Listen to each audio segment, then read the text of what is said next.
Chevaux et Psycho, un podcast de l'Institut de formation en équithérapie, saison 4, épisode 3. Un livre blanc sur l'équithérapie, par Éric Rollet. Bien, bonjour à tous. Effectivement, je remercie l'IFEC, Nicolas, et puis pour leur professionnalisme, parce que un de mes métiers, c'est de monter des événementiels. Je considère vraiment que c'est très bien organisé jusqu'à présent, pourvu que ça dure. Voilà, je remercie aussi d'avoir mis un homme dans la programmation, moi, puisque j'ai constaté que c'était très féminin. Il y avait des quotas. Il y avait des quotas, d'accord. Bien, je vais avoir le plaisir de vous présenter ce sujet qui est peut-être une idée un peu saugrenue, et je voulais vous la partager, vous la soumettre, tout simplement. Alors, un livre blanc, je vais vous présenter en quelques mots ce que c'est, pour ceux qui ne le savent pas. Et vous allez comprendre très vite, déjà je vais me présenter, vous allez comprendre très vite pourquoi je pose cette question. Alors d'abord, je vais donc me présenter et préciser que je ne suis pas un thérapeute, ni un équithérapeute, ni un équicien, ni tous les termes qu'on attribue dans le domaine qui nous concerne aujourd'hui. Je suis plutôt dans mon métier un organisateur déjà d'événementiel. Depuis 20 ans, Sciences et Société, donc j'ai l'occasion d'animer des débats autour de la recherche scientifique et des questions qu'elle soulève pour la société, avec jusqu'à des prix Nobel qui viennent partager leurs questionnements et l'évolution de leurs recherches. Alors vous voyez que vous commencez à avoir le lien avec l'équithérapie, une avancée de la connaissance qui produit des questionnements, comment cette connaissance, on va pouvoir en faire bénéficier la société. Et je peux vous assurer que c'est pas simple dans beaucoup de domaines. Je suis également, je coordonne également un grand programme euro-méditerranéen sur la transition du tourisme avec la Banque mondiale. Enfin, il y a beaucoup d'organisations. Et là aussi, intervient la question du livre blanc, puisque ce tourisme massif qui pose énormément de problèmes, notamment sur la Méditerranée, il faut en faire un facteur de développement durable. Je ne suis pas venu là pour faire une conférence là-dessus, mais ça nécessite énormément d'interrogations. Nous sommes dans l'inconnu total et il y a beaucoup de choses à faire. Et évidemment, on peut voir le lien déjà avec l'équithérapie. Et puis, le lien direct, je préside l'association Le Passage depuis 1 an, qui se situe à Nice, dans les Alpes-Maritimes. Alors là, l'histoire commence avec l'équithérapie. Cette charmante personne en bleu, Lina Rossetti, est ma compagne de vie et s'est lancée dans l'équithérapie, dans la formation en équithérapie il y a 3 ans. Elle m'a initié à l'équithérapie et a soulevé énormément de problèmes qu'elle me faisait partager à travers cette pratique qui est très très intéressante. Et dans les Alpes-Maritimes, c'était quand même relativement balbutiant, pour ne pas dire où il n'y avait rien du tout. Donc du coup, Lina a monté l'association Le Passage, que je préside, et depuis quelques mois, nous sommes en train de structurer l'équithérapie dans les Alpes-Maritimes, avec les autorités, si possible médicales, sanitaires, et dans un domaine particulier qui est celui notamment, pour commencer, de l'enfance et des enfants autistes. Voilà pourquoi j'interviens aussi dans cette partie du programme. Et là, effectivement, s'est imposé progressivement à mon esprit l'idée d'un livre blanc, comme dans mon programme euro-méditerranéen sur la transition du tourisme, que je voulais vous faire partager avec des premiers questionnements. Voilà, je n'ai aucune vérité, mais je pense qu'à un moment donné, il va falloir se poser la question de savoir si la thérapie avec le cheval ne doit pas changer de division, et si elle n'est pas suffisamment mature aujourd'hui pour ne pas se circonscrire à des expériences locales, un peu distribuées un peu partout, et si elle ne peut pas s'organiser et s'imposer comme soin complémentaire véritablement à l'échelle nationale, voire à l'échelle internationale. Donc la première définition du livre blanc, c'est que, vous avez une définition que j'ai recueillie, il y en a quelques-unes, c'est un recueil d'informations objectives et factuelles destinées à un public déterminé. Alors là, on peut l'imaginer vis-à-vis du ministère de la Santé, pour l'amener à prendre une décision sur un sujet particulier. Ça veut dire déjà être en capacité d'avoir un recueil d'informations. Je ne sais pas si au niveau français, et au niveau, alors je parle d'équithérapie, excusez-moi, je sais qu'il y a plusieurs définitions, donc pardon docteur Laurent Samery, mais l'équithérapie a-t-elle les moyens de rassembler des informations qui pourront animer ce livre blanc. La deuxième indicateur du livre blanc, c'est que c'est un véritable outil d'aide à la décision. C'est-à-dire qu'il faut bien s'imaginer que quand on rédige un livre blanc, les autorités qui ont ce livre blanc vont avoir des informations qu'elles n'ont pas de par leur entourage, ou qu'elles n'ont même pas cherché à avoir d'ailleurs, et ça va être un élément complémentaire ou supplémentaire leur permettant de réfléchir sur une action qui peut être une loi, qui peut être une prise de décision importante par rapport à ce sujet-là. D'où la conclusion de l'impact. C'est vrai que la pertinence de ce document sera d'autant plus importante qu'elle permettra de répondre à l'avance à des questions qu'il aura soulevées. Donc il faut amener des éléments de réponse dans le livre blanc, évidemment, et ne pas laisser en suspens les questions. Alors pourquoi maintenant un livre blanc sur l'équithérapie? Moi je suis parti d'un triple constat. Il y a déjà incontestablement, alors c'est vrai pour l'autisme, un nombre croissant de diagnostics de personnes qui sont atteintes de handicap, d'autisme. Je ne dis pas qu'il y a plus d'autisme qu'avant, je ne dis pas qu'il y a plus d'handicapés, mais en tout cas les diagnostics ont progressé. Moi je prétends quand même qu'il y a de plus en plus d'autisme et on ne sait pas effectivement d'où ça vient. Mais en tout cas, il y a de plus en plus de plans, d'actions, de programmes qui sont mis en place. Et je pense évidemment que l'équithérapie a tout à fait sa place là-dedans. Ensuite, eh bien justement, les thérapies incluant la médiation équine dans le monde et en France se développent. Et là, je voudrais vraiment faire référence à quelque chose qui m'a motivé dans le questionnement du livre blanc. Vous allez pouvoir l'entendre et ne le ratez vraiment pas cet après-midi, c'est le docteur Laurent Samery qui sort un livre qui est donc sur l'enfance autisme et la thérapie, par la médiation du cheval. Et je crois que ce livre est fondateur de beaucoup de choses. À ce stade-là, il manquait en tout cas. Elle vous le présentera bien sûr mieux que moi, mais en tout cas, elle a été capable de rassembler des dizaines de publications dans le monde récentes permettant de montrer qu'il y a des bénéfices par le cheval, donc par la médiation équine, pour des enfants autistes. Je dois vous dire que la première fois que je me suis entretenu avec une autorité de l'autisme dans les Alpes-Maritimes sur cette question, au téléphone, cette personne a rejeté d'emblée l'équithérapie en me disant « si vous l'intégrez dans les Alpes-Maritimes comme un loisir, comme vraiment quelque chose de sympathique, alors je vous soutiendrai. Si avec votre association Le Passage, vous prétendez faire de la thérapie, vous m'aurez en face de vous. » Voilà. Et il a rajouté, parce que toutes les publications scientifiques dans le monde rapportent que l'équithérapie n'a aucun bénéfice pour les enfants autistes.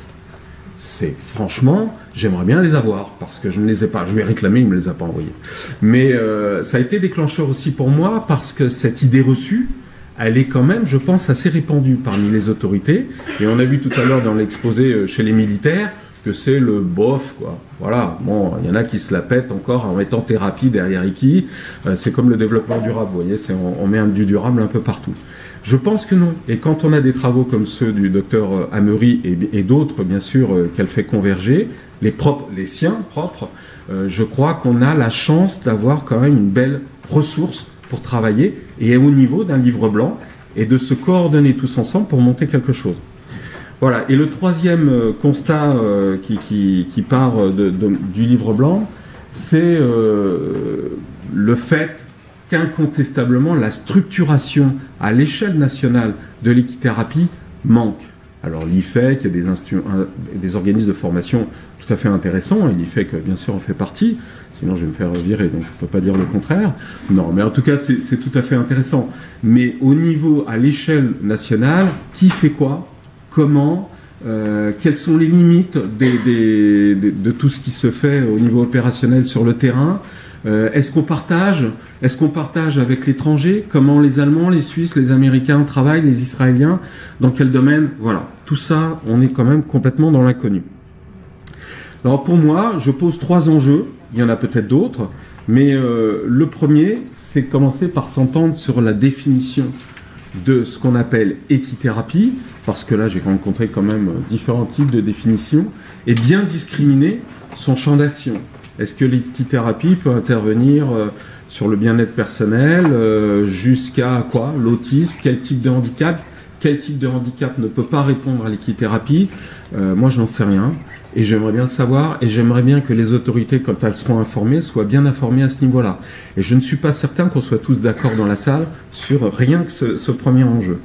Ensuite, il faut, je le pense vraiment, pouvoir faire rentrer tous les types de formations d'équithérapie, le faire reconnaître par un diplôme universitaire.